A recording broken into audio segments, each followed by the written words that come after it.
Programang ito ay rated SPG. Striktong patnubay at gabay ng magulang ang kailangan. Maaaring may masiselang tema, lengguwahe, karahasan, sexual, horror o droga na hindi angkop sa mga bata. Patindi na nga ng patindi ang mga kaganapan sa Lilet Matias, attorney at law. Alamin natin. Welcome back sa aking channel, mga kaganapan sa Lilet Matias. Sa mga susunod na kaganapan sa Lilet Matias, attorney at law, tiyak na mag-iinit ang mga usapin at magaganap na matinding mga laban sa pagitan ng mga karakter. Dahil sa patuloy na paglilihim nitong si Atty. Alon, hindi rin magtatagal na mabubuking ang kanyang mga kasinungalingan. Si Eira, na patuloy na naniniwala kay Atty. Alon, ay magdadalawang isip kapag magsimula siyang makita ang mga hindi pagkakapareho sa mga kwento ni Atty. Alon.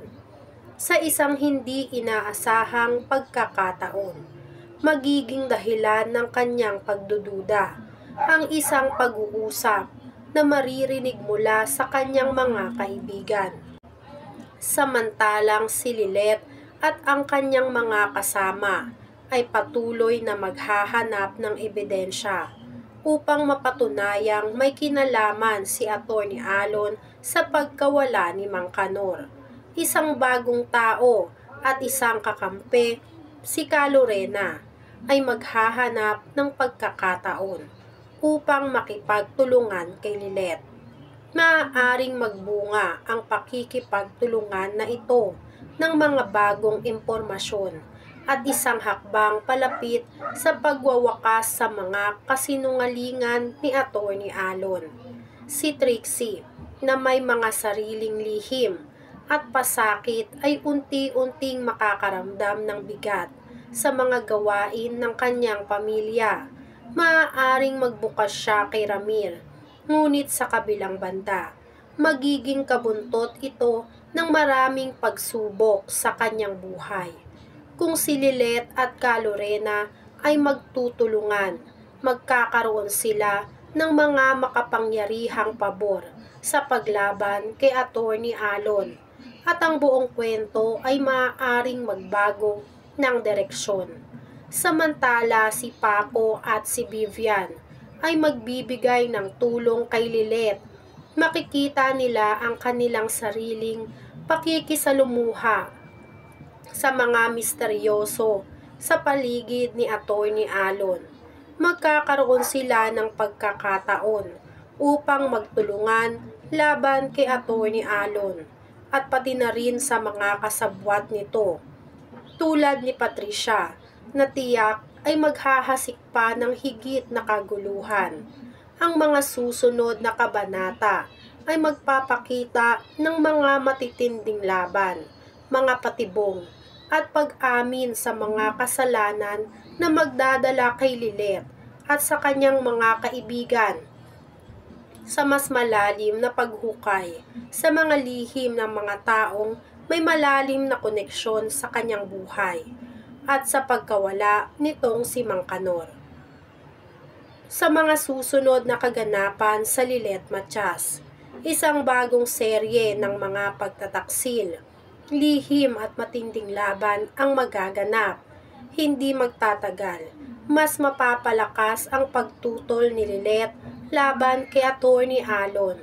Lalo't na siya ang kanyang mga kasama ay hindi magpapatalo sa sinungaling na abogado. Ang hindi matitinag na pagsisinungaling ni Atty. Alon ay magsisilbing mitya ng isang mas matinding banggaan sa pagitan ng mga taong may kinalaman sa pagkawala ni Mang Kanor. Ang pagbabago ng direksyon, si Eira, na hanggang ngayon ay nagtatanggol kay Atty. Alon, ay unti-unti nang magkakaroon ng pagdududa sa kanyang fiancé. Isang araw, habang si Eira at Atty. Alon ay nag-uusap, mapapansin niyang may mga hindi tugmang detalye sa mga sinasabi ng fiancé niya na si Alon. Makikita ni Eira na si Lilet at ang kanyang mga kaibigan ay hindi tumitigil sa paghahanap ng katotohanan. At habang patuloy ang kanilang pagsusumikap, mararamdaman ni Eira ang pressure ng mga sitwasyon. Magiging isang malupit na hamon kay Eira ang mapagtanto ang mga pagsisinungaling na ipinapakita sa kanya ni Atty. Alon. Maaaring magsimula siyang magtanong sa kanyang puso at isipan at hindi malayong sa kalaunan ay magising siya mula sa mga ilusyon ng pagiging loyal kay Alon. Pagtutulungan ni Lilet at Calorena. Ang matinding desisyon ni Calorena na makipagtulungan kay Lilet ay magiging isang turning point sa kwento. Pareho nilang iniintindi ang mga pagkatalo at lihim na namamayani sa mga tao sa paligid nila. Sa huling mga kabanata, malalaman ng mga manonood na may mga hindi inaasahang koneksyon si Calorena sa mga taong may kaalaman sa mga sikreto ni Atty. Alon. Maaaring magbunga ang kanilang pagtutulungan ng mas malalim na pag-unawa sa mga krimen na ginawa ni Atty. Alon. At magbibigay ito ng bagong ebidensya na makatutulong kay Lilet sa paglaban sa kanya. Habang si Lilet ay patuloy na tumitindig laban kay Atty. Alon, tiyak na hindi siya magpapatalo. Lilitaw ang mga hindi inaasahang kakampi na tutulong sa kanya sa laban na ito. Isa na nga dito itong si Tinang Ses, na patuloy na nagsisilbing gabay at suportang moral kay Lilet.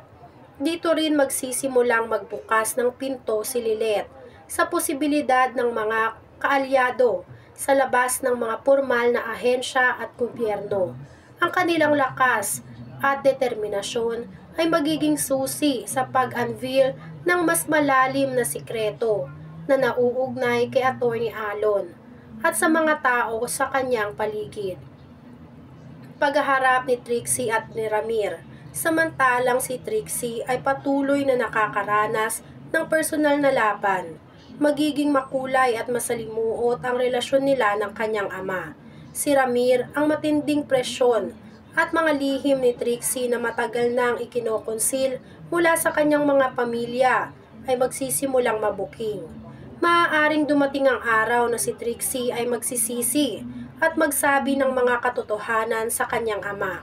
Kaya magiging isang mahalagang elemento ang kanilang relasyon sa kwento, kung saan patuloy na makikilala ni Ramir ang tunay na kalagayan ni Trixie at baka doon na magsimula ang pagbabago sa kanilang pook.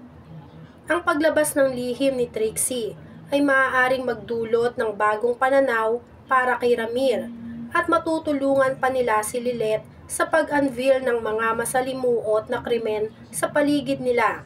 Yan nga ang mga kaganapan at mga dapat nating abangan dito sa Lilet Matias. Kung gusto nyo pa ng mga ganitong klaseng video, ay mag-subscribe at i-like itong video na to. Maraming salamat po.